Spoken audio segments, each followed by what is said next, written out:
Assalamu alaikum.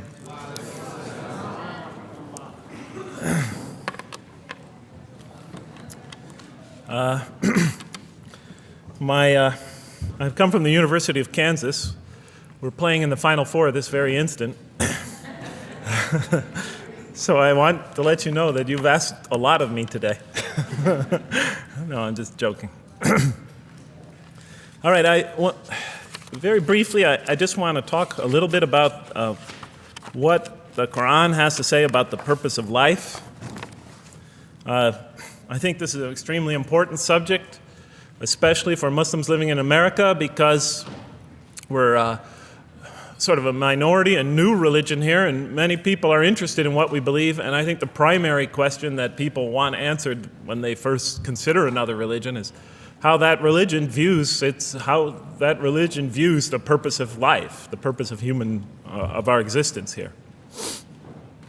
And so I'm going to begin, though, talking about an atheist's point of view, because I want to talk about what sort of answers the Quran might have for an atheist. So to begin this, I need to talk for about 5 or 10 minutes about what I believe contributed to my becoming an atheist, because I grew up in a Christian family. And then I'll talk for about 45 minutes or so about what I experienced in the Quran and how that sort of changed my perception. So it's very simple. But my wife always says I should summarize what I'm going to do before I talk, because it's easy to get lost in my speeches. And my wife doesn't have a lot of confidence in my speaking ability. Okay, so let me start out by mentioning that my mother certainly played no role in my becoming an atheist. My mother was a wonderful woman, a beautiful lady. She had tremendous dignity and class. The neighbors loved her. She was a registered nurse, and she put in many extra hours at the hospital. She worked in the ward that dealt with dying patients, and when I would come and pick her up late from work at night, not all the patients, but many of the patients would drag me over and talk to me and tell me what a wonderful woman my mother was. When she died, her funeral was packed, and person after person that came up to me had a story to tell about my mother and her goodness. Time and time again, people described her as, "Jeff, your mother is a true saint." She was a deeply religious woman, a great mother, a great teacher, a gentle person. She never cursed. I never heard her curse, swore, ever in her whole life. Never heard her speak to anybody rudely or speak about anyone rudely. She was a tremendous example of a truly religious person, and she didn't wear it on her sleeve. It was just slowly but surely you could see it just in her day-to-day interactions with people. My father, on the other hand, was a difficult man. My father, for some strange reason, had this tremendous rage inside him. I don't know where he got it. He had this terrible violence inside him. And every night he would try to quell that violence with hard drinking. And his drinking, though, only made him all the more volatile. Because my father could be laughing and joking one minute, and he could fly into an angry rampage the next for some unexpected reason. You never know what would trigger it. And once he flew into that angry rampage, it would take, he would just go wild in the house would be in havoc, and he would rage on and on and on, and it would take an awful lot of liquor and several hours before he would finally go to sleep.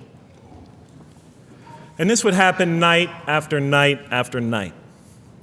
And so my 4 brothers and I was the 4th in line. My 4 brothers and I lived a frightening and precarious childhood. But I'd have to say the worst of it was watching my father regularly taunt and threaten and abuse my mother. And it would happen day in, day in, day in, day out, night in, night out. And it was a never-ending nightmare. You see, it's really not so bad when you're the target of your father's violence. You might think it's bad when a child is the target of their father's violence, but it's really not all that bad. At the moment of attack, you're really not thinking about anything except your own survival. When he's firing punches at you or kicking you on the ground or chasing you throughout the house, or when he's threatening you, I'm going to hurt you, bad boy, you're not thinking about anything at that moment except escape. While all that's going on, you're not thinking about the aftermath or consequences, the psychological repercussions or anything like that. And when it's all over, you might even excuse the onslaught because you figure maybe you somehow deserved it. If not for what you did this time, maybe for something you did in the past. You could always put the blame on yourself. But a far worse fear is the terror that overcomes you when you watch your father go after your mother. Because she's the only source of warmth and kindness, of love and protection that you know.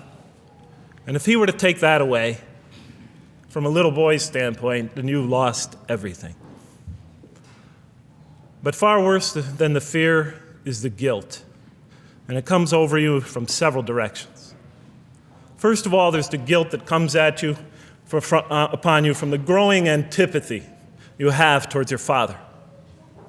Because we're taught to love and respect our parents, and we are born with this natural bonding attachment to them. But when you watch something like this happen night after night after night, and this rage is growing inside you, you're being pulled in opposite directions. Then there's also, of course, the guilt that comes when you think that you might be the cause of this night's violence. Maybe something you said or did that you didn't even realize triggered it. Maybe just your father's dislike of you triggered an argument between your mom and him that is now raging on downstairs. But the worst guilt of all, and it is by far the very worst, is knowing that you did nothing to stop your father from hurting your mother. Because while he raged on against your mother downstairs, you hid in your bed and you trembled underneath the covers. Maybe you whimpered and you cried and you put the pillow on your head. And thus, you traded personal respect for personal safety. And with each such incident, you come to realize with ever greater and greater clarity, you come to realize your own weakness, your own impotence, your own incompetence, your own worthlessness, your own cowardice. And the hate grows and festers inside you, not only for the man that you call father, but for yourself as well. It is a terrible, terrible thing to make a young boy choose between his mother and himself. It is extremely unfair. I noticed that tomorrow there's going to be tomorrow morning, a lecture about spousal abuse given by Dr. Shaheen Rizwan. I hope you'll all attend it. I think it's a very important subject. When I was little, I used to daydream about life without my father. I just wanted the violence to go away. I wanted not to be afraid anymore. I felt like I was trapped in a bad dream and there was no way out. And so I prayed to God again and again and again to remove my father from our lives. But he was always there, and very soon I began to wonder if God really was. I could not fathom why God would subject my mom to such lifelong punishment. I could not imagine what great sin she must have committed, or that we, her children, must have committed to deserve my father. I didn't have the maturity to sort out such questions, but I had enough fear and anger to provoke them. I was too young to see the wisdom in allowing my mom, to suffer the violence and abuse of my father. I was too young to understand why God would let innocent children tremble night after night after night in their beds, fearing that they might not see their mother the next morning. I was too young to see how the mercy of God could even extend to my father with all his terrible failings. All I could see in my world was chaos and violence and fear, and so it became easy for me to question the existence of God, and I began to do that at a very early age. I'll even say that the turmoil of the 60s and 70s That's the age when I was a teenager in the late 60s, early 70s, only reinforced my skepticism. When John and Robert F. Kennedy were assassinated or Martin Luther King was gunned down, when Vice President Agnew was kicked out of office and Richard Nixon soon after him, when the race riots erupted in city streets like mine, and gang fights erupted in our cities, many of those which I was involved in, when I saw the bizarre and senseless carnage of Vietnam, they all confirmed the lesson that was already ingrained in me and that my father had taught me so well, that the world is dominated by random, consuming, undiscriminating violence. And very soon I began to ask why. Why would God make it that way? Why wouldn't he just pop us into heaven from the first and spare us all this suffering? Why does he let little children in Vietnam get napalmed and run down the street naked on fire when they had done nothing to deserve it? Why does he let the race riots go on? Why does he let the leaders be assassinated? Why does he just let the violence go on and on and on for people who had nothing to do with it? It wasn't of their own making. Why didn't he just make us angels and pop us into heaven if he could make us angels, which I was always taught he could? Why did he make us so susceptible to sin? Why didn't he make us impervious to it, like he made the angels? Is this the best world he could create, I thought? Is this the most perfect world he could create for our existence, for our beginning? I just couldn't figure it. And all the explanations I received from priests and doctors and lawyers, from whoever, spoke to me or taught me, they just didn't make sense to me. In any case, so I became an atheist when I was 16, even though I was going to Catholic school at the time. Declared myself an atheist in one class. It was a confrontation between me and a priest. We were talking about God and the purpose of life. And I expressed my views, and he said, well, then you don't believe in God. I said, well, I guess I don't. And then through my junior and senior year of high school, I got an F in religion, even though I continued to do very well on the tests. In any case, when I was 28, to make a long story short, some friends of mine gave me a copy of the Quran. And one night I was sitting in Diamond Heights, my apartment in Diamond Heights in San Francisco. I was working that time at the University of San Francisco. I was 27, 28 at that time, I can't remember. And I ran out of stuff to read, and I took this gift that my friends gave me and I began to read it. And I came to the first verse. Well, I opened the Quran, read the first page, then the second, and then very quickly, in the second surah, about 37 verses into the Quran, I came upon the story of mankind.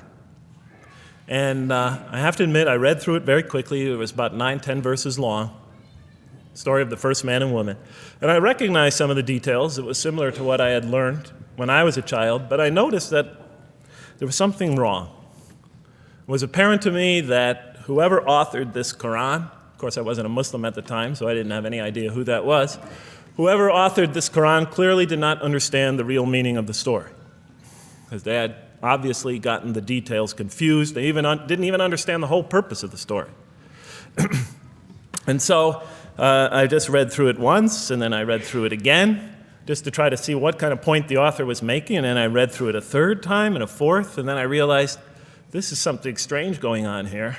I'm going to read this much more carefully. I'm going to need to go through this story line by line, verse by verse, because it's obvious that the author is trying to bring out another point.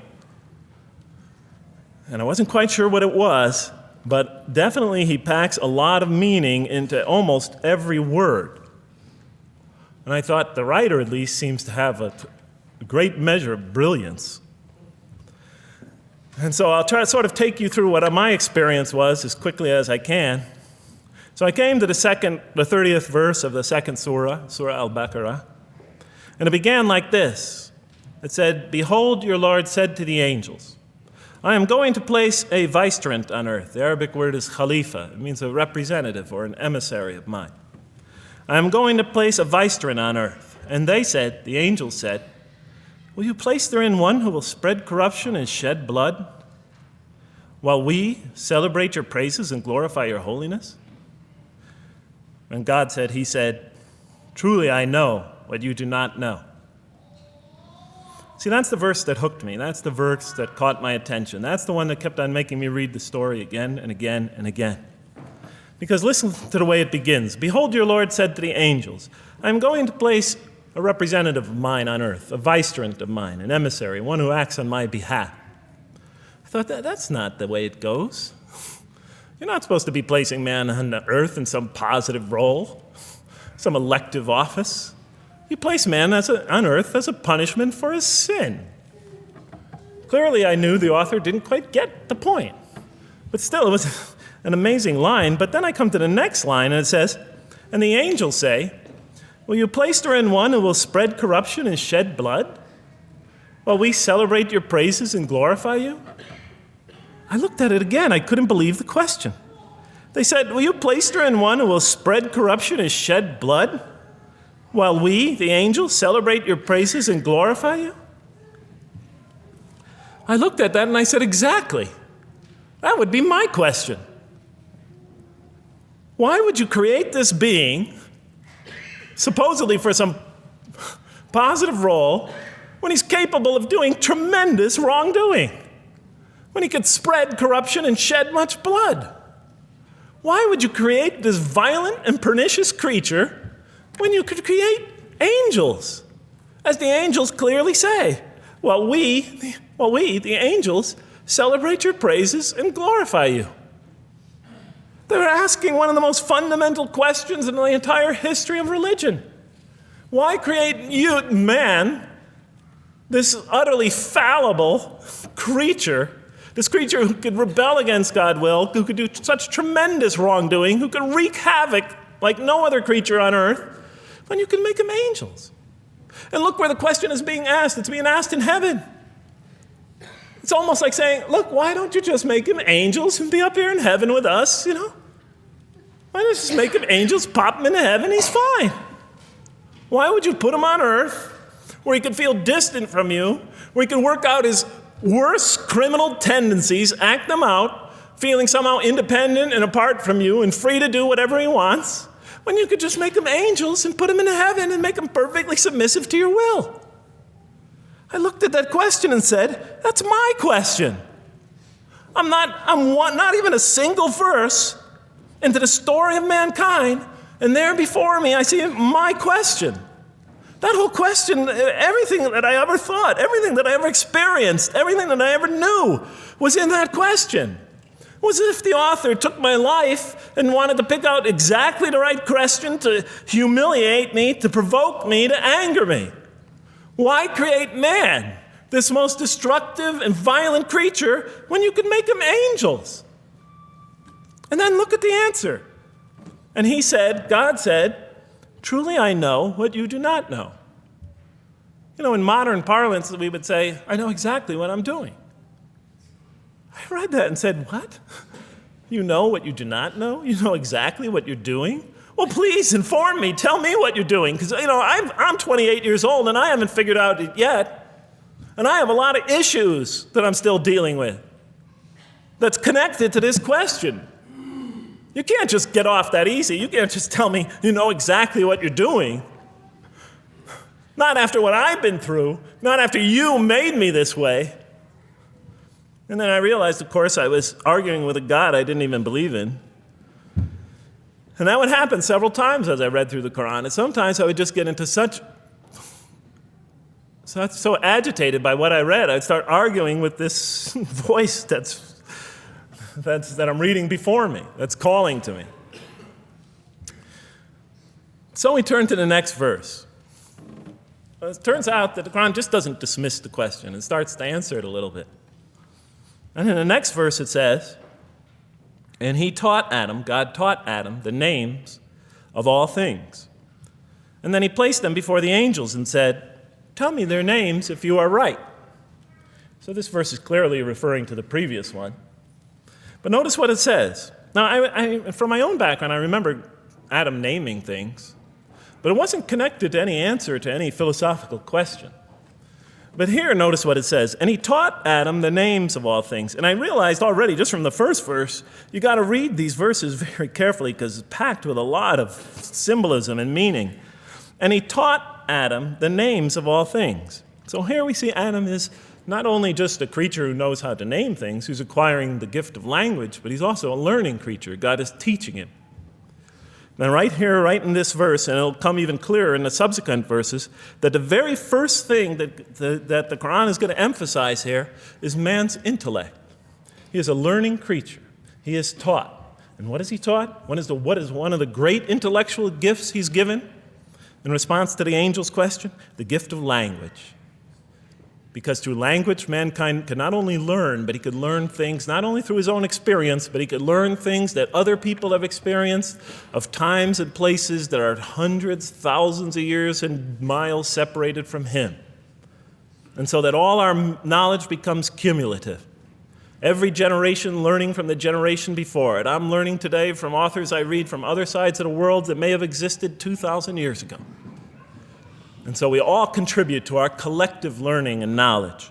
And so I'll see later in the Quran, when the Quran will emphasize this again and again and again. Like in one verse it says, read in the name of your Lord who created a man out of a tiny creature that clings. Read, it commands the reader. For your Lord is most bountiful. Why is he most bountiful? What great gift did he give you? For he taught man the use of the pen, and through it taught him what he otherwise could not know. And time again, the Quran will call upon man to use his intellectual faculties and swear by his intellectual faculties and to use them correctly because they play a fundamental role in guiding him to truth. I never came upon a scripture that puts so much emphasis on the correct use of our intellectual faculties, on the harnessing of reason in helping us attain to faith. And he taught Adam the names of all things. And then he placed them before the angels and said, tell me their names if you are right. Okay, you have this you have this natural question about this creation of mankind. Here, this mankind is this human being, this human creature is a learning creature. He has many intellectual gifts. Here, I'm going to place these things before you. Tell me their names if you are right about man. And what did the angels say? In the next verse they say, glory to you.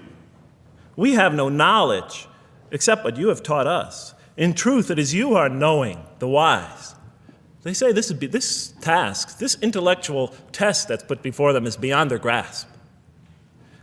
Notice what they emphasize. We have no knowledge. This would take knowledge. This would take an intellect that they don't possess. In truth, it is you who are knowing, the wise. You got it. It's easy for you. You're the knowing, the wise. You have knowledge. You have wisdom. But this would take knowledge and wisdom that is beyond us. And so in the next verse we read, and he said, "O Adam, tell them their names." And when he had told them their names, notice how it's just like it's nothing for him. For mankind, he has this phenomenal ability. And when he had told them their names, as if it's just a triviality for man, he names them. "O Adam, tell them their names." And when he had told them their names, God said, "Did I not tell you that I know what is unseen in the heavens and the earth? And I know what you reveal and conceal?" And he's clearly going back to the angel's question. Yes, you have these natural concerns about the creation of mankind. Yes, he could do these evil things. But look at this tremendous intellect he has. This is something you have overlooked that you haven't considered. And that's clearly the point of these verses. Even though I felt that the author didn't quite, it was as if I realized that he didn't misunderstand the story. He was taking one of the great stories in the history of humankind, one of the fundamental greatest stories in the history of mankind, and molding it and using it as a vehicle for an entirely original message. And God said, "Did I not tell you that I know what is unseen in the heavens and the earth? And I know what you reveal and what you conceal?" In other words, didn't I tell you I know exactly what I'm doing? And then in the next, and didn't I not tell you that I know what you reveal and conceal? I looked at that. What question what did they reveal and what did they conceal? What did their question reveal and conceal? I thought about it for a minute. Oh, it's obvious. What did their question reveal? You just go back and look at the question. It revealed the sinful and sinister propensities of man. I mean, it's obvious, right? Why are you all looking at me like that? You're starting to scare me. You're all looking very serious. Am I losing you? Wow. Okay. So, they revealed the sinister and evil propensities of man. But what did their question conceal? And all you have to do is think about it for a minute. Human beings, yes, they could do evil. Yes, they could do wrong. Yes, they could create misery. But they could also do exactly the opposite. They could choose to do evil. They could choose to do tremendous good. They could choose to do tremendous violence. They could choose to show tremendous compassion. They could choose to live by falsehood. They could choose to live by the greatest truths. They could be terribly ugly. They could be terribly beautiful. And up until that point in my life, I, like the angels, that only saw one side of the coin. For the first time when I read that verse, believe it or not, it was an eye-opener for me. I had always been obsessed with the evil potentials of human beings. When I read that verse, I realized that, and I had a great example right in front of me with my own mom, I realized that I had been blinded by only one side of human nature. So we go on to the next verse. And behold, we said to the angels, bow down to Adam, and they bowed down. But not so Iblis. Iblis is like the father of Satan, satanic beings, forces, creatures, existences. He refused and was arrogant. He was of those who reject faith. An interesting statement. And behold, we said to the angels, bow down to Adam. And they bowed down. Bowing down could symbolize two things. Bowing down could symbolize the superiority or potential superiority of one being over another, and so they bowed down to them. Bowing down could also mean that they serve that creature in some respect.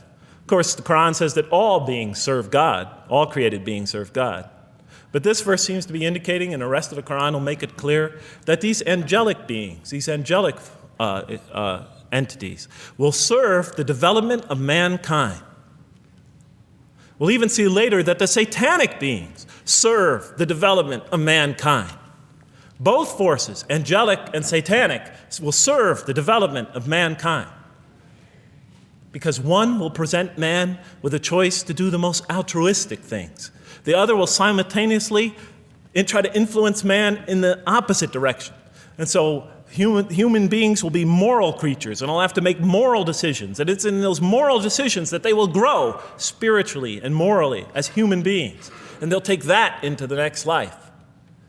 And the angelic and the satanic forces will be catalysts for those moral choices that they make. They will heighten the human being's awareness of the rightfulness and the wrongfulness of the choice he's about to make. And the self, the soul, the nafs, as they say in Arabic, will have to make the ultimate choice between good and evil. And that choice, that test will come again and again and again as human beings either grow or decline. And those tests will come again and again and again to try to help him towards his spiritual evolution, to bring him back. But that choice is ultimately ours. But I'm getting ahead of myself. And so we said to the angels, bow down to Adam, and they bowed down. But not so Iblis. Iblis is Satan, this rebellious force, this evil prompter, the one who whispers into the human heart. He comes into being. And with the introduction of Satan, we have the introduction of evil, that evil influences on human beings.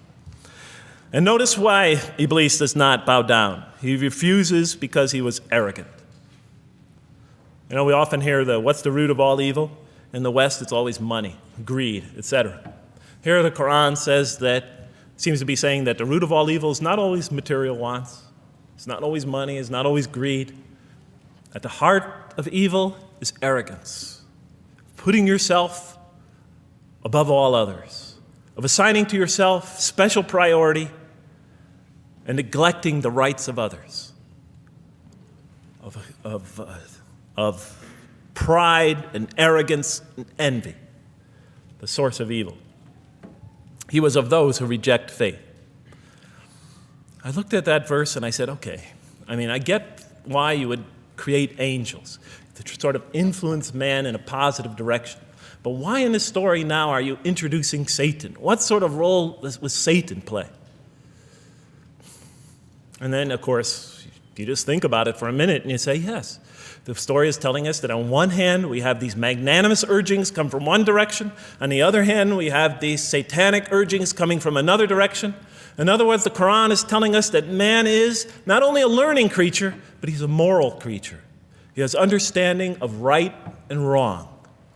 And God infuses those, allows those influences to come to him. Man is not only an intelligent being, but a moral being. And so, the Quran is not all that difficult to understand. You just sort of read it, I found, and you just sort of follow your nose through it and see what it's saying. I'm sure as most of you in this audience know. Okay, so we see that man is not only a learning creature, but he is a moral being as well. There's another verse in the Quran that says, by the soul and that which whispers into it, or which breathes into it. It's morality, it's immorality, and it's God consciousness. Both of these we are under the influence of. And God allows us to be under the influences of this. He creates us to be exposed to both influences. And then the verse says, truly he is successful, who causes it to grow. Causes his soul, his self, his real self to grow. And truly he is lost who stunts it, who disallows, who destroys his personal growth. So mankind is not only an intellectual being, but a moral being. And we said in the next verse, O Adam, dwell you and your spouse in the garden, and eat freely thereof what you wish, But come not near this tree, for then you will be among the wrongdoers. I looked at this verse and I was starting to wonder if the author was drifting back to the old story again. I was confused. And we said, O Adam, dwell you and your spouse in the garden, and eat freely thereof what you wish, but come not near this tree, for you will be among the wrongdoers. I thought it was drifting back to the old story. Man sins, man's punished for his sins with earthly life. Maybe the author is drifting, he had a good idea, and now he's drifting back to the sort of traditional story. Maybe he couldn't make his mind up what story he wanted. Except for a couple things about this verse, and this happened with almost every verse as I read through it, is that the whole tenor of the passage is sort of not what you would expect. I noticed that the Quran in this story has a tremendous penchant for understating things. Because it says, and said to Adam, dwell you and your spouse in the garden, and eat freely thereof what you wish, to Adam and his spouse. But come not near this tree, for you will be among the wrongdoers. I mean, there's no sense of God being threatened by the possibility of man eating from the tree. In this story, we don't see in this verse, we don't see that God is nervous at the prospect, that he's threatened by the prospect, that he's anxious about it. The tree that he picks, it seems like he's just picking out any tree. Nothing special about the tree. Go not near this tree, for you will be among the wrongdoers. Satan will later come to him and tell him it's a tree of eternal life, of a kingdom that never decays. Turns out to be a complete falsehood in his part. Nothing special about the tree. It's just a tree. God's not nervous at the prospect at all. In the tradition that I came from, God is threatened by the prospect. He has to put an angel with a fiery sword by to protect the tree so that mankind never goes next to it again. I'm not putting it down. I'm just pointing out the difference of the story. They're both beautifully told.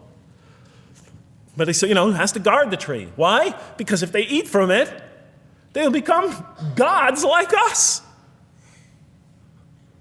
This man, he already has a rebellious nature. Can you imagine if he eats from this tree? No, can't let him get near that tree. But here, just, calmly says, but if you do, you'll be among the wrongdoers. God is not worried about himself. He's just warning man, making it clear that if you do this, you've committed a wrongful deed. Again, the whole tenor of all these verses that you read through it is God knows exactly what he's doing. Okay, next verse. But Satan caused them to slip and expelled them from the state in which they were. And we said, go you all down, some of you being the enemies of others, And on earth will be your dwelling place and provision for a time. What? I said. I mean, I was expecting now the rage, the anger, the violence, the jealousy. That's what I was expecting. Okay, they eat from the tree. Where's the rage, the violence? I'm going to punish you now. You're going to sweat on earth. And you're going to suffer, and you're going to stub your toe, and you're going to work, and you're going to labor. And you're going to die there for what you did. And where is the woman? Right? And the woman. Right? She's the one who's going to suffer the most. Right? She'll have to suffer labor pains and monthly cycles. Right? And bleeding and crying out when her children come into the world. And she'll scream out. And worst of all, the greatest humiliation, the man will rule over her. When he's obviously her intellectual inferior because she and the angels she and Satan seduced him, and he just bumbled along and committed a real, wrong deed. Well, I don't mean to make light of it. But the story is obviously different, though. No threat here. As a matter of fact, look at the way it says, "O Adam, dwell you and your spouse in the garden, and eat freely thereof what you wish. But come not near this tree, for you will be among the wrongdoers." Then they make the mistake. But Satan caused them to slip and expelled them from the state in which they were. And we said, "Go all you down, some of you being enemies of others, will be adversaries of others. Some of you will be adversaries of each other, and on earth will be your dwelling place and provision for a time." This is not a deity losing it. If you look at it, on earth will be your dwelling place and provision for a time. That's not the words of a God that has got lost, that is really extremely upset. On earth will be your dwelling place and provision for a time. When I walked into the hotel today, and they said, and it's this nice one up there, I don't know the name, I can't remember the name of it, but it has a continental breakfast. And they said, your room will be room 111, and there's a continental breakfast in the morning. I didn't say, I didn't think they were mad at me. Because they said, you're going to sleep here, and this is going to be your provision in the morning. Oh, thank you. But notice something else about this verse. When you read these verses for the first time, I don't know, maybe I'm nuts, and many people think I am. But when you read these verses for the first time, this is just so much that catches your attention. But Satan caused them to slip. I remember, I couldn't get that verse out of those words out of my head. Satan caused them to slip. To slip? The greatest sin in the history of the human race, and it's called a slip? In my culture, slip means, you just momentarily, for a fraction of a second, you lose your focus. It's not a big deal. My Uncle Bob used to always say to me, "Jeff, I'm sorry I'm 5 minutes late, I slipped up." The understanding is it's no big deal. It's just a slip. That's what we say when we make a minor mistake. I slipped up. Don't worry about it. Never happen again. A slip, I said? Momentary loss of focus? The greatest sin in the history of humanity? Why we're all here? Why we're all suffering? Why we experience death? A slip? I didn't believe it. I went to my Arabian friends at that time. I didn't know any Arabic. They came to this verse. We went through it line by line. I said, now don't change any words. Just read them one at a time. But Satan made them, and I said, okay, this one right here. What does it mean? Tell me what that means. They looked at it, it says, slip. Slip. And expelled them from the state in which they were. A slip, I thought? But then maybe I was trying to force the traditional understanding, the traditional interpretation. Maybe it was just a slip. After all, they didn't commit murder. They didn't commit robbery, rape, pillaging, assault. They ate a couple of pieces of fruit. It's not the greatest sin in the history of humanity by any means. And then the next verse says, and then they were expelled from the state in which they were. Well, what state were they? Let's see now. Let's go back from where we started. First, mankind is being taught. We see he's an intellectual being. Then we show he's a moral being. Moral being means he's a being that's going to have to make choices. And then God gives him this choice. It's not a huge deal. It's not the gravest sin in the history of humanity by any means. It's minor by any standards. They make it, though. We see that God originally intended to put man on earth as his vicegerent. We see a period of preparation where he's being prepared intellectually, where he's growing as a moral creature. When does God finally put him on earth? What signals that he's ready to begin? He makes his first independent choice. It's not the worst deed in the history of humanity. It's minor on anybody's scale, but it shows that mankind is ready to act on his own, to be his own, to make his own choices, that God has empowered him to make choices, and he's ready to make them and carry them out and see them most often to their expected ends, if God wills. And that seems to be the only real significance of it. But I thought, maybe I'm getting this wrong. Maybe God just blows off into an angry rampage the next verse. So I look at the next one and it says, "And then Adam received words from his Lord. And God turned to him mercifully, for he's oft returning, ever merciful." Well, if I had any doubts up till now that God is not enraged by what this has happened, that God hasn't prepared mankind for this choice, for what was eventually going to happen, that all this was preparation for mankind to begin his earthly sojourn in this famous allegory. If I had any doubts before now, I had them, certainly didn't have them after reading this verse. This verse is entirely consoling, reaching and merciful, reaching out to mankind in mercy. Mankind goes to earth. He's obviously afraid. He obviously feels remorse. He's in an unfamiliar environment. And what does God do? He turns to him. He turns to him. In Arabic, the word has the meaning of like a father turning towards an infant or a child or somebody, or a parent, a mother turning towards her child. And he turns to him mercifully, for God is oft returning, ever merciful. And Adam receives words from his Lord. What kind of words? Probably words of consolation, words of hope, words tell him not to be scared. And in the next verse, we see those are exactly the type of words that Adam receives. He says, "Go down," Adam and his spouse, "go down from this state, all of you together." Repeating that again, just so that we know that this is not a punishment here. "Go down from this state, all of you together, and truly there will come to you guidance from me. And whoever follows my guidance has nothing to fear, nor shall they grieve." It is an emotional picture. This young couple is here, in fear and in shame, feeling remorse, and God reaches out to them and turns towards them and tells them, "You have nothing to fear, nor shall you grieve.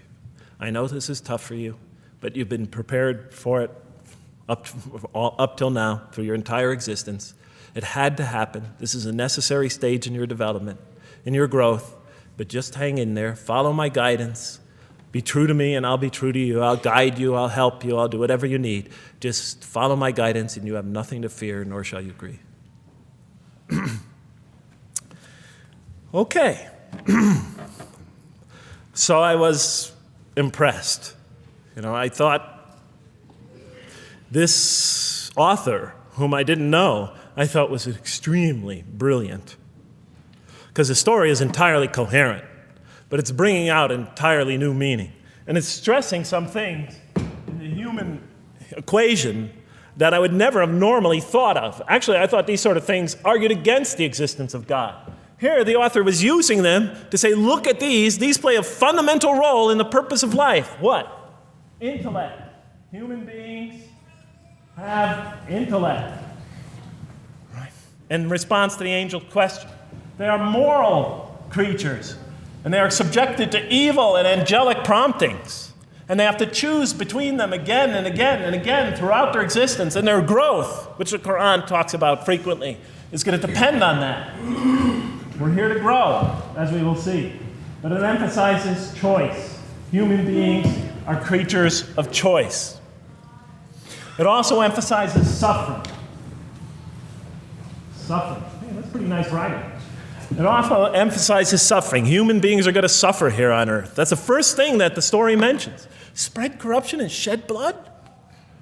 Havoc, suffering, pain? Yes, these three things play essential roles somehow, the story is saying, in our development on earth, in our very purpose of our development. These are the three things we've always had the most trouble grappling with, all theologies have. Why give us intellect if it leads us often to challenge in our minds the existence of God? If we can't reconcile the existence of God with our minds, with our reason, why give us choice if we can choose to do wrong? Just make us angels. Why let us suffer so on earth? Just pop us into heaven. And here the Quran is telling that these play essential roles in our attaining of faith. Not only these, of course, it also mentions guidance, God's forgiveness, revelation, etc., angelic forces, satanic temptation. It mentions all these other things as well, but these three essentially really caught my attention. I never expected that these three things would be emphasized. And so as I read through the Quran, I looked, anytime I saw anything that seemed to relate to this, I would write down notes and underline it. And I would walk up and down in San Francisco with my pen as I'm walking, because I like to walk about 7 miles every day, and I'd be underlining. My friends would always say, "Jeff, what book are you reading?" And I would lie to them. I'd tell them, "Oh, it's a great novel or something." I didn't want them to know that I was reading the Quran. I think they thought I was going nuts. But in any case, so very quickly, I was wondering, does the Quran really emphasize reason? Does it really emphasize choice? Does it really emphasize suffering? How much more time do I have, Madam Speaker? 35? 25, okay. I'll do the best I can. So let me just try to indicate to you, as I read through the Quran, and I'll try to get through this quickly because you guys look tired. And I know you're interested to find out how that basketball game is turning out. Let's see, does the Quran really emphasize reason as essential to human growth, to this experience we're having on earth, to our very purpose? And the answer is definitely yes. So much so that even Western Orientalists, people who wrote against the Quran, said that this is a major feature of the Quran, a feature that you cannot miss. Henri Lemens, writing in the early part of this century, one of the famous Orientalists, who wrote very much against Muslims, hoping to unseat them from their religious belief. He wrote, "The Quran," and this is his quote, "is not far from considering unbelief as an infirmity of the human mind." Unbelief is, he thought, and he was saying it mockingly, is like, you can't think straight. You're not using your mind right, as my father used to say. Maxime Rodinson wrote at length about the rationalistic approach of the Quran to faith. And this rational tone of the Quran is one of its most salient features, beyond doubt. I'll just give you a few quotations. One of its fundamental themes is that people ignore or reject God's signs and corrupt religion precisely because they do not use their reason. And the Quran will say that again and again and again. The Quran says about the disbelievers, they refuse to reason and are a people who do not reason. I have 7 such quotes in the Quran. The Quran will say, "Will you not reason?" It mentions that 14 times to the reader. God reveals signs and lessons and admonitions so that, and this is a quote from the Quran, perhaps you will finally use your reason. There are 8 such statements in the Quran. From the Quran's viewpoint, reason and faith are allies, just as illogic and false belief are allies. And it clearly sets the conflict along these lines. It says the right way has henceforth become clear from error. Those who benefit most from the Quran are persons of insight. 16 such statements in the Quran. Firmly rooted in knowledge, 8 such statements. Use their reason, 10 such statements. Stand on clear evidence and proof, 7 such statements. Those who oppose this revelation are deluded, 9 such statements. In manifest error, 28 such statements. Ignorant, 15. Foolish, 3. Have no understanding, 9. Only follow surmise and conjecture, 9. And blindly adhere to tradition, multiple times. It states that. In an almost Socratic style, the Quran repeatedly quizzes the reader and calls into question his or her assumptions. Again and again, it asks us, what do you think? 18 such statements. Have you considered this or that? 13. Did you suppose? 7. Sounds like a math teacher. Do they not ponder? 2 such statements. Do you think? Do you even think? 18 such statements. The message is clear. To gain truer faith, we need to free ourselves from inherited notions and examine our beliefs rationally. Learning plays a key role in human development. Read, the Quran exhorts the reader. For God taught us the use of the pen and taught humankind what it otherwise could not know. In life, nature, and history, in the Quran, there are signs and lessons for those who are wise. There are 21 such statements.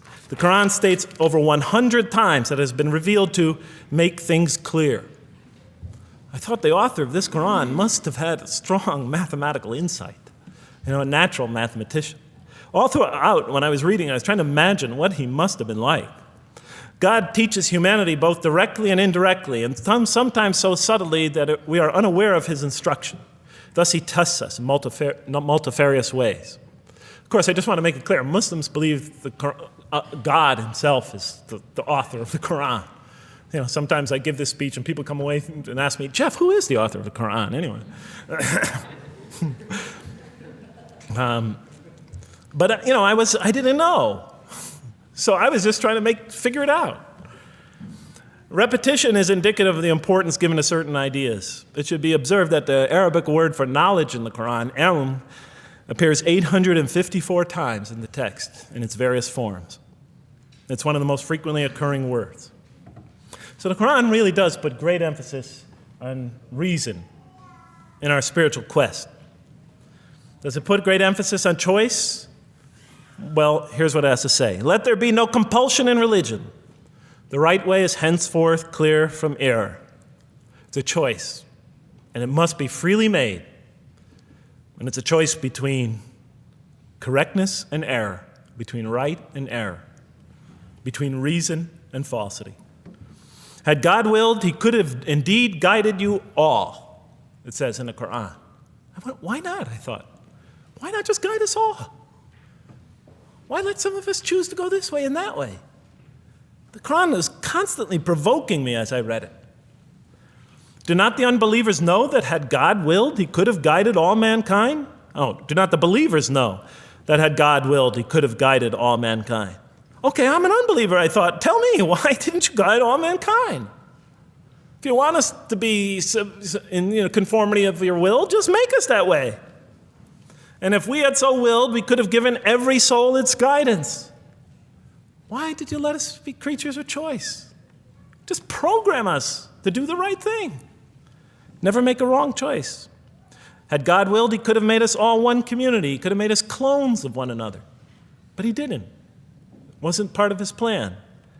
Enlightenment has come from your Lord. He who sees does so to his own good. He who is blind is so to his own hurt. It's your choice. Says it again and again in the Quran. Remember when I was reading this, I was a disbeliever. And this scripture is constantly reminding me, it's your choice, Jeff. It's no compulsion in this. It's your choice. It's up to you. You're probably not reasoning correctly here. Think a little harder. Come on, try. It's just a few more steps. And whoever is guided is only to his own gain, and whoever is stray, I am only a warner. It's your choice. We have revealed to you the book with the truth for mankind. He who lets himself be guided does so for his own good. He who goes astray, it's to his own hurt. It's his choice. There are many, many such references. I'll stop there. But you get the point. The Quran clearly emphasizes that choice plays a key role in our development. But what about suffering? Suffering's the biggie, right? That's the real major question. What does the Quran have to say about suffering? Because every religion deals with suffering in a different way. It's either something you have to be saved from, and so some religions stress salvation, or it's something that you have to sort of transcend through meditation and training so you can sort of not feel it so much, get above it and beyond it. Some religions see it as primarily punishment. Some of the more ancient religions see it as the result of the precarious and whimsical, control of many gods working against each other, playing with human beings. Different religions have dealt with it in different ways. But almost all of them, I would indeed say all of them, have sort of seen it as something not so good. But let's see what the Quran has to say about it. Something to be avoided, to transcended, to be saved from. The Quran says just the opposite. You are going to experience it. You will suffer in this life. And it plays a fundamental role in your development and your growth and in what you are to become. This scripture didn't just say you're going to experience it. It said you should embrace it. You should struggle through it. Your life should be a struggle, it says. It should be a jihad. Yeah, right? But that's what it says. Jihad means struggle. When the Quran most says jihad, it's very seldom, it's most often not in the context of fighting. Qital is the Arabic word for fighting. But it says even in the Mecca verses, long before Muslims had to defend themselves against their oppressors, it mentions that you have to struggle in the path of God. With the Quran, it even says. Struggle in the path of God with this Quran. Life is a struggle. It says in one verse, most assuredly we will try you with something of danger and hunger and the loss of worldly goods, with the loss of your lives and the fruits of your labor. Most assuredly we will try you. It's not just talking about evil people, good people. But give the good news, the glad tidings. Be happy for those who are patient in adversity and suffering. Good news, I thought? Doesn't the author understand the terrible effects of suffering? Give the good news to those who are patient through adversity, who when calamity befalls them say, truly unto God we belong and truly unto him we shall return. In other words, that this could benefit them. It was a remarkable statement. Here's another one. Do you think that you can enter paradise without having the like of those who passed away before you? And the next verses start to explain these people were good people who suffered terribly. Do you think that you can enter paradise without going through the same? Why, I thought? Why do we have to suffer in life? Misfortune and hardship befell them, and so shaken were they that the apostle and the believers with him would exclaim, when will God's help come? These are good people. When will God's help come? Oh, truly, God's help is always near. You will certainly be tried in your possessions and yourselves, the Quran tells the reader. You're going to face hardship. It's guaranteed. Every soul must taste of death, and we try you with calamity and prosperity, both as a means of trial. And to us you are returned. You are going to have hardship here. There is going to be no heaven on earth. This environment is made to be an environment of adversity. It is made to be an environment where you have to work, where you have to struggle, where you have to strive. And it plays a key role. Oh man, truly you've been toiling to your Lord in painful toil, but you shall meet him. You're toiling, yes, but you shall meet him. We certainly created man to face distress. What, I thought? We certainly have created man to face distress. You made us to face distress? Does he think that no one has power over him? Sometimes people get, so down, they just think, this can't be a God. Look how I'm suffering. He will say, I have wasted much wealth. Some people just become totally devoted to worldly aims. Does he think that no one sees him? Have we not given him 2 eyes to see with, a tongue, and 2 lips to communicate with, to learn from by communicating? Can't he see around him? Can't he tell from communication with other people? Haven't we pointed out to him the 2 conspicuous ways? What are the 2 conspicuous ways? But he attempts not the uphill climb. One of them is the uphill climb. And it says this is the way you should be pursuing. And what will make you comprehend the uphill climb? It is to free a slave, or to feed in a day of hunger, an orphan nearly related, or the poor one lying in the dust. Then he or she is of those who believe, and exhorts one another to patience, and exhorts one another to mercy. You have not attained to faith until you struggle the uphill climb. It's telling us you should pursue the uphill climb. What is the uphill climb? Reaching out to your fellow man who suffers, to feed the poor one, to help the poor soul that's lying in the dust.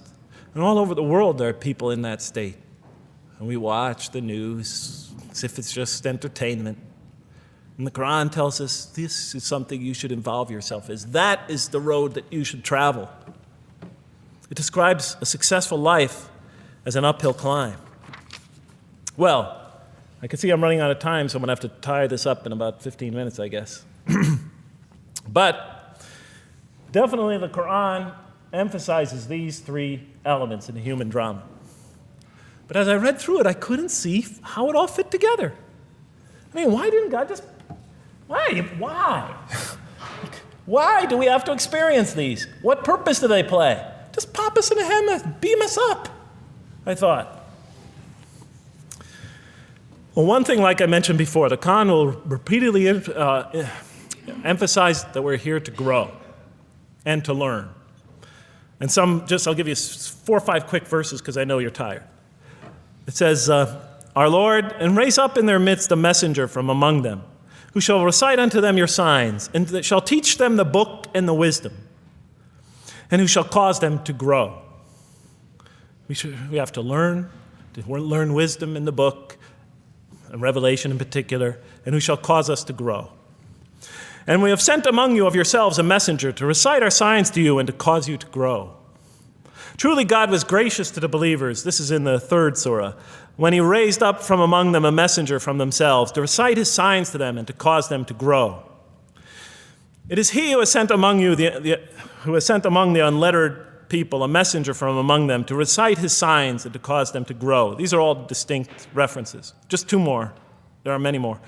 And the soul and that which breathed into it, its immorality and its God consciousness. He is indeed successful who causes it to grow, and he is indeed a failure who stunts it. And in the 92nd surah, Surah Al-Layl, it says, Far removed from it will be the righteous who give his wealth that he may grow. So the purpose somehow is to grow. We're in a growing, learning, developing experience. We weren't just created when we came into the world. This is actually a stage of our creation. Just as our development in the womb was a stage in our creation, our essential stage in our physical creation, this is an essential stage in our personality creation, in the creation of our real being, that which we take into the next life, our essential selves. We've gone from the physical creation in the womb, primarily physical, now to the human creation, the personality creation in this stage. I thought maybe I'm, projecting my own neurosis into the scripture. Maybe it doesn't really emphasize that life has a purpose. But time and time again, I would find it does. For example, just quickly it says, those who remember God standing and sitting and lying down and reflect upon the creations of the heaven and earth and say, Our Lord, you did not create all this in vain. You did not create all this in purpose. Just when I was starting to think, maybe the Quran really doesn't state a purpose of life. It really doesn't mean there's a real purpose of life. Maybe I'm reading into it something that is there. I would come upon verses like that would force me to just read a little further, make me think, well, maybe it's just around the corner. We have not created the heaven and the earth and whatever is between them in play. If we wished to take a sport, we could have done it by ourselves, if we were to do that at all. God doesn't create to satisfy his whims or fancies or entertain himself. Do you think that we created you purposely and that you will not be returned to us? It says in the 23rd surah, the true sovereign is too exalted above that. In the 44th surah, we did not create the heavens and earth and all that is between them in play. That serves a purpose. Now, what sort of purpose can it possibly serve? So I tried to, apparently the Quran speaks about believers and those who are the rejectors. You have the believers on the one hand, the rejectors on the other. Now, apparently God has created us to be believers. So I tried to study what the Quran has to say about the believers, and it's a natural thing to do, to see what it wants us to become, if it has anything to do with these essential elements that it stated. I mean, it's a natural way to approach it. I think you agree. Do you agree? Somebody nod your head. That's what I say to my math students. Just one head nod is enough for a mathematician. Get one head going, okay, I did my job. Okay. So, how does the Quran describe the believers? What are they supposed to attain to? What is their ultimate thing that they're supposed to get? What are they ultimately supposed to achieve? And it's very clear when you read the Quran that what they will achieve in this life and will experience to so much greater degree in the next is they will experience a relationship of love with God. They will turn to God in love, and God will turn to them in love. In the Quran, God's mercy, compassion, forgiveness, kindness, beneficence, warmth, generosity, all the things we normally think associated with God are freely given to all mankind. But when the Quran speaks of God's love, we would normally think of that as God's love. But when the Quran speaks about God's love, it's talking about something very special. His love is always presented as a relationship between two. If we do not turn to God in love, then we just receive his mercy, forgiveness, kindness, beneficence, warmth, generosity, all those wonderful nurturing things, his nurturing, and we reject it. And so we never really experience that love because we never really turn to it and open ourselves up to it. It is always there for us, but unless we enter into that relationship, that love, that give and take, that relationship of love is never develops. We reject it, and that's what the word kafir means. It means to reject, to turn your back, to ignore, to throw a gift that someone gives you behind your back. And so the Quran tells us that the believers will experience this sublime relationship of love. It says, "Yet there are men who take others besides God as equal, loving them as they should love God. But those who believe love God more ardently. Say, if you love God, follow me, and God will love you and forgive you your faults, for God is the forgiving, the merciful. O you believe, if any from among you should turn back from his faith, then God will assuredly bring a people he loves and who loves him." And throughout the Quran, I'll mention time and time again that God loves the believer. God loves this type of person. God loves that type of person, and so forth and so on. So it's quite, and I'm trying to pick the speed up here, so you'll have to excuse me for that. But it is apparent from the Quran that one of the purposes of creation, maybe the essential purpose of the creation, is to produce from this subset of humanity that will freely enter a relationship of love with God. They will not only experience the beauty of other relationships in their lives, but this love that they will experience with God is the sublime experience that they will enjoy. Not only in this life, but infinitely greater in the next, when all the distractions, all the masks are stripped away. Okay, I thought, you created us to love you, for us to turn to you in love and to experience your love, to receive and experience your love. But why do you need these? Just pop us into heaven, love us, and make us love you. Program us to love you. You'll make my dog love me. Do the same sort of thing. I kept on coming back to the same issue. Just do it. Okay. Still couldn't see it, and I was almost through the Quran, and I thought either I'm dumb or this scripture just never really got to it. Okay, so I didn't give up. I thought, okay, what's the next natural thing to do? Okay, so we're here to develop this relationship of love with God. The Quran tells us that, if we are believers and we do good, we'll experience great joy and peace in this life, not only through our relationship with God, but through complementary relationships with all the people around us, and this world will be a one for us of peace and serenity, even though we have to struggle and survive and suffer. But I couldn't see, how this all tied in with this suffering business and why he couldn't just put us into heaven. So what's the next natural thing to say? Okay, so we're created to have this relationship of love with God, to enter this relationship, to experience and receive all that he has to offer us. So the natural thing to do is to study the two partners in that relationship. What does the Quran have to say about us, the believer? What does it ask of him and her? What does it require of them? And then what does the Quran tell us about God? And then is there some essential nexus, some essential connection between them, and does it have anything to do with these? Because if the Quran doesn't show that, then the essential link that links all this together, that pieces it all together, is missing. And as I thought to myself, whoever this author is, and by now I knew he had fantastic genius, even though he came from the primitive confines of the most backward, most uncivilized sector of humanity, of people that had no literary history, really, to speak of, no great works of literature, no scriptures that preceded him, even though he came from the desert of culture. Even though this came out of that environment, and the mind behind it had to be tremendously and phenomenally genius to come out of that surrounding and produce something like this. If that essential link was missing, I knew that, he was great, but, and extremely great. But, what do you expect? How could anybody answer those questions? Nobody in the history of humanity has been able to answer them. Okay. So I thought, first I'll see what the Quran has to say about the believers. What does it require of them? Then what it has to say about God, and see if there's some essential link. Are you following me? You're giving me the note. Get off the stage. Okay, I'll do my best. It's a deep subject. We're almost done. Bear with me a few more minutes. I'm sorry, really.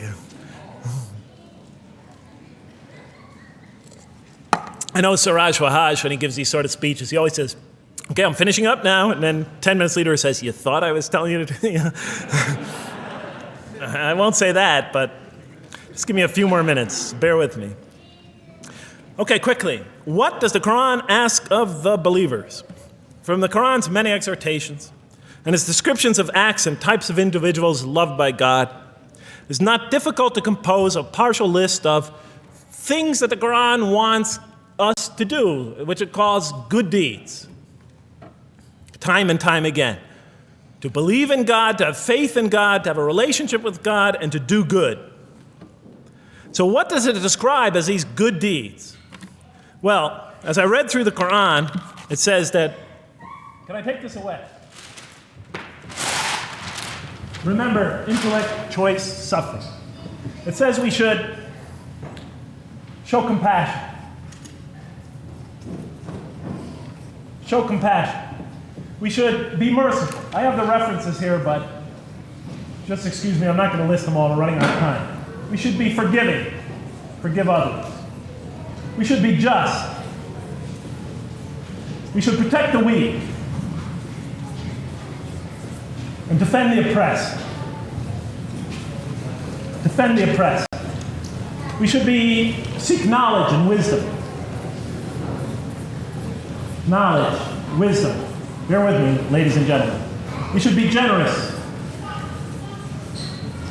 truthful, and we should be peaceful. And we should love our fellow man. Love others.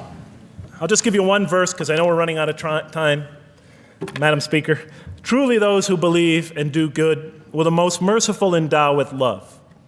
And to this end, we have made this scripture easy to understand in your own tongue, so that you might convey a glad tiding to the God-conscious and warn those given to contention.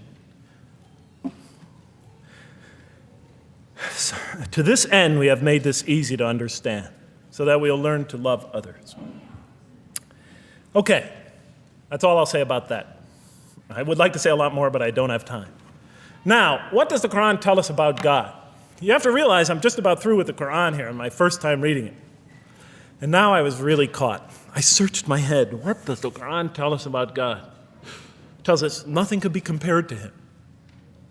That he's outside anything that we may compare to. That our definitions do not encompass him. That our reason cannot comprehend him. That he is transcendent and we are finite. That he is immortal. He transcends time and space and we are bound by it. That he is immortal, we are mortal. He is uncorporeal, we are corporeal. That we have no way of comparing ourselves to him. Nothing could be compared to him. I thought, oh my God, I'm so close and yet so far. Because I'll never understand the essential link between us and God and why these three things fit into place. Because the Quran tells us that we could never really quite understand God. Or at least that's the way I thought. And so I put down the Quran when I had finished it. And much to my dismay, I was honestly disappointed because I thought The author made a brilliant try, but he never quite made it.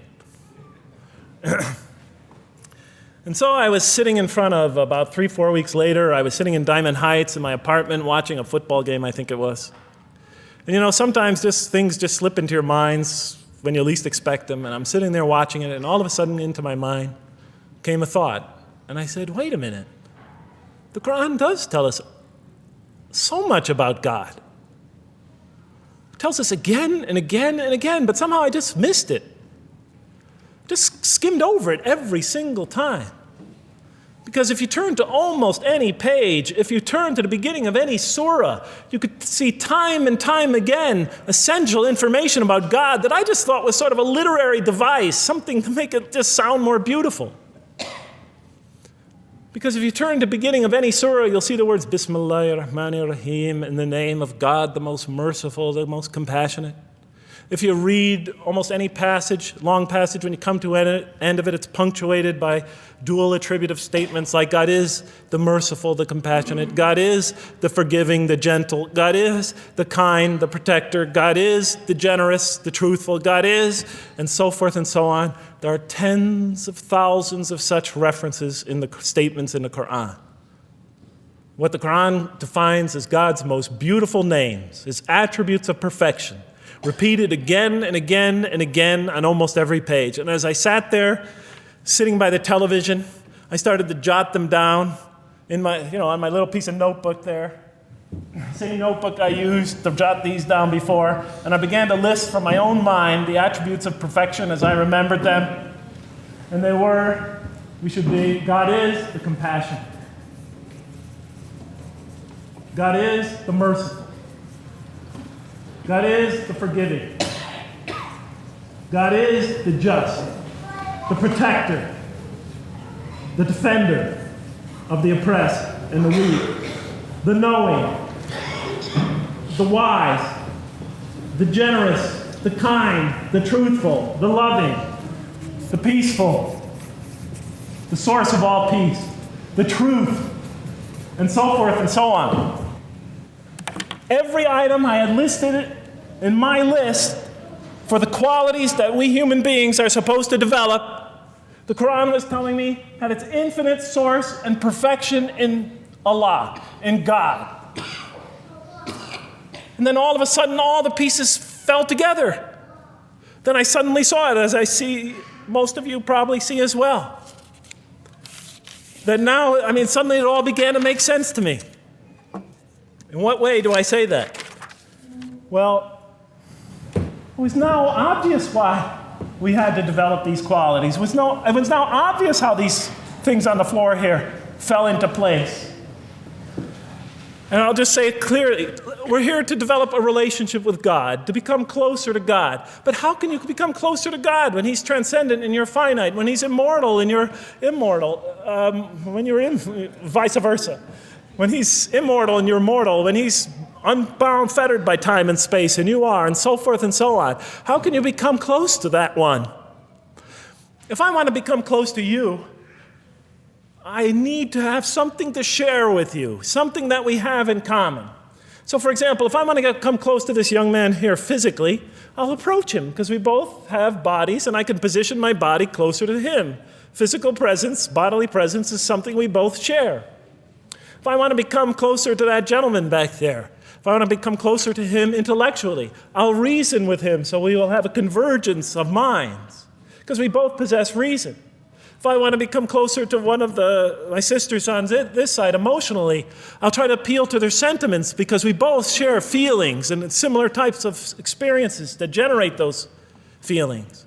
But how does one become closer to God? What do we share with him?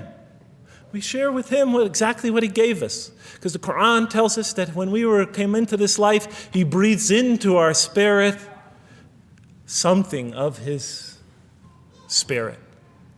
And that we come into this world with the seed of these very qualities within us.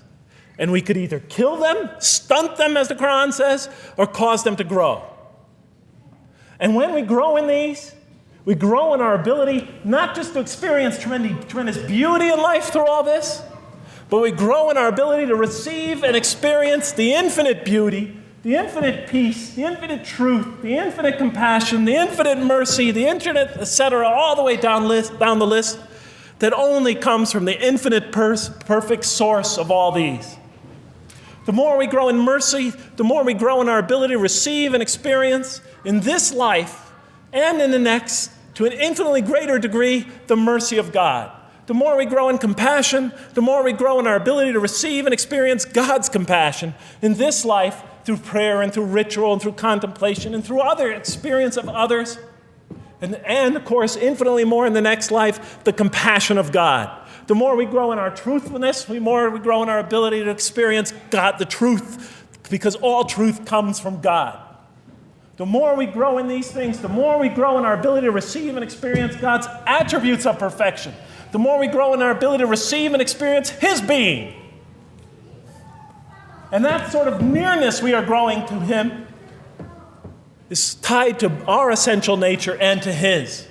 It's more than just physical nearness. It's more than just a convergence of ideas. It's more than just a convergence of feelings. It's a convergence of essential beings. It's the closest type of nearness two can feel, two can experience. I'll just give you a quick analogy, because this helped my children. Let's pretend I have a goldfish, a dog, and 3 children. 3 daughters, let's say. And I do have 3 daughters. No matter how much of my love, compassion, forgiveness, caring I pour upon that goldfish, it could only experience it to a tiny degree. It might not even really be aware of it, because it's a very primitive creature. But my dog, on the other hand, when I show it all my kindness, all my love, all my compassion, all of what is essentially me, it can experience it to a much higher degree than my goldfish. And through its interaction with me, through its own trying to give its own self to me, we could experience a quite wonderful relationship. But my children, especially as they grow older and go through their own experience and their own development, could receive and experience all the love and the compassion and the forgiveness and the caring and the generosity and the protection, everything I have to offer. They could experience my being to a much higher degree than my dog ever can. And we could have a relationship of beauty that I could never have with my dog. As much as I love animals, having had 3 daughters, I know that the relationship that you have with 3 beautiful daughters could never even come close. No other relationship could approximate that. Of course, my relationship with my wife is also extremely beautiful, and she might hear this. And she's a wonderful woman, really. I mean, she's the source of so much beauty. But, okay, Madam Chairman, I am ready. So that seems to bring it all together. So now, I thought, wait a minute. That doesn't explain this. Why the intellect? Why the choice? Why the suffering? I thought, you almost had me, this Quran. You almost duped me. You almost tricked me, seduced me into accepting this philosophy. But wait a minute. What about intellect, choice, suffering? Why do we have to experience these? Why couldn't you just programmed us to be merciful, compassionate, forgiving, etc.? Why do we have to go through all this? And then, of course, the answer came to me as quickly as I thought of it. So we are creatures, and we grow, and we become.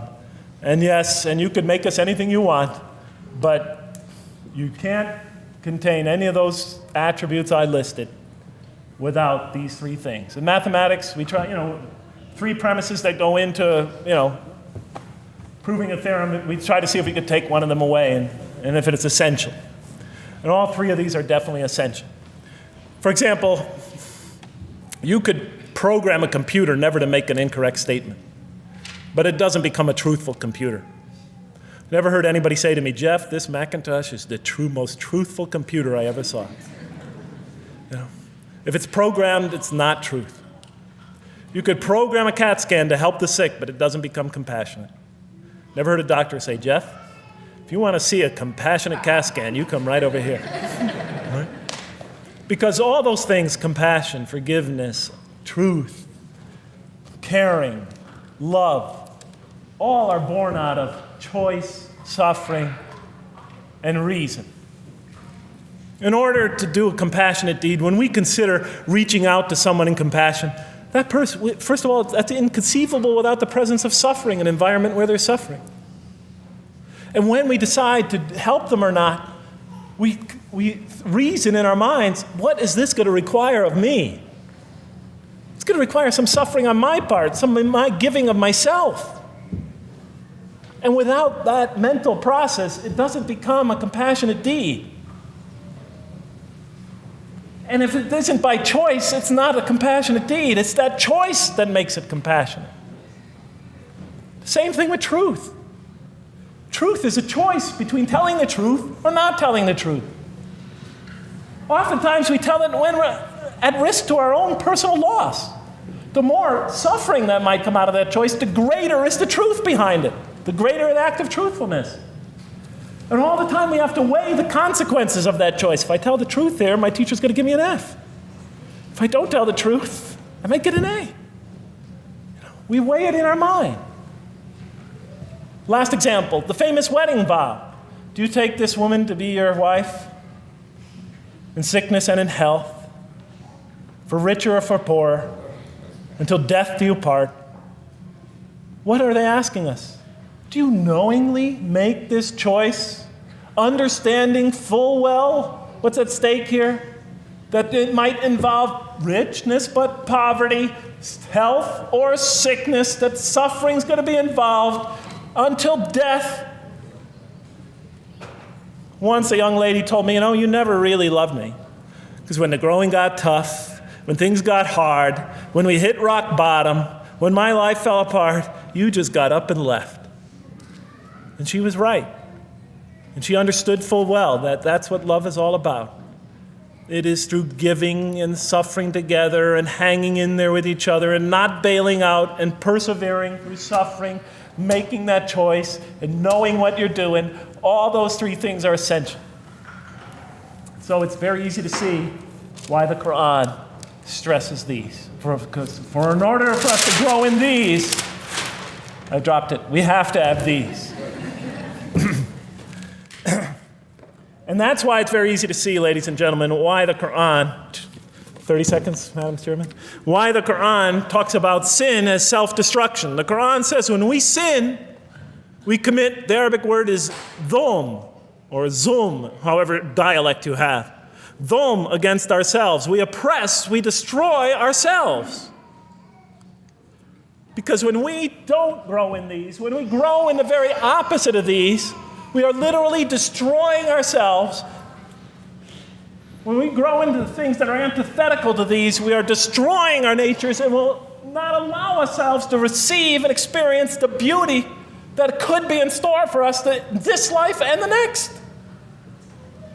It's like coming into this world and developing in the womb none of the physical things you need to experience comfort and joy and peace and happiness on a physical level in this life. It's as if you're coming into this life and you've destroyed yourself physically somehow in the womb, and you came into it and you had nothing to protect you from the cold, from the heat, from the harshness of the elements, from germs, from disease, nothing to protect you, nothing to satisfy, give you the ability to satisfy your thirst or your hunger, nothing for you to experience any physical comfort. This is all that matters as we go into the next life. If we don't develop these through our relationship with God, our very purpose of our being, then we will experience terrible suffering in this life, worse than if we came into this life in a physical state that didn't avail us of any of the comfort of this life. And so it'll be worse than fire. It'll be worse than endless fire. It'll be worse than the worst hell we could possibly imagine. So the Quran tells us, that yes, when it talks about heaven and hell, it's used very powerful symbolic language, but what it essentially is telling us is imagine the greatest joy and wonder and peace and serenity you could ever experience, and that's what's open to you on the one end. But on the other end, imagine the most terrible suffering that you could possibly bring on yourself, and you could also do that to yourself as well. And it'll be worse than anything you could have ever imagined. And it's the Quran tells us that God says on the day of judgment, I did not harm you in the least. You destroyed yourselves. And it could say that in total objective truth. And that's why the Quran, well, I think I'll leave it at that because Madam Speaker is about to shoot me.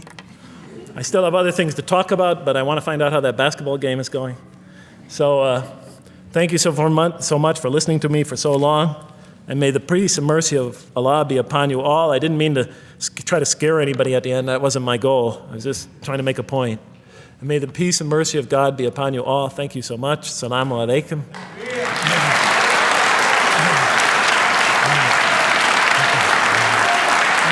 Thank you.